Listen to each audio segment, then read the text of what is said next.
Hai máis de 9 anos que se iniciaban as obras do Centro Social de Carreira.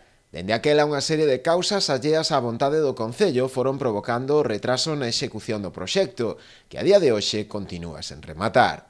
Pois no seu momento foi axudicada, pero un trámite de axudicación tarda sobre 6 meses e hubo pois actos vandálicos que fixeron que a obra se escapara moitos máis cartos e que fixo pois que a empresa que estaba se tuvera que optar por rescindir ese contrato, co cual non só perdimos a ocasión de facelo xa fai máis de 2 anos, senón que obligou a facer un novo proxecto e que ese proxecto fora validado por quen non lo subvencionaba, que era a Diputación. Concluída a nova licitación, volveu a xurdir un problema con respecto á instalación do equipo de climatización, posto que non respondía ás características da instalación, segundo a dirección da obra.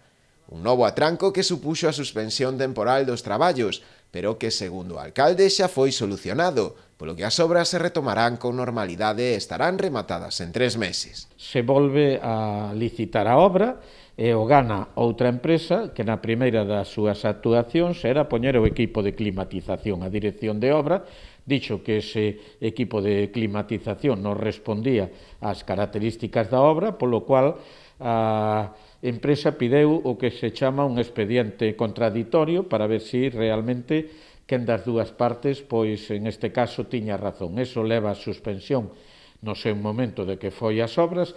Todo eso está xa neste momento solucionado. Temos unha ampliación de plazo por parte da Diputación Provincial e, polo tanto, esa obra se continuará con total normalidade e antes dos 3 meses ten que estar rematada, non?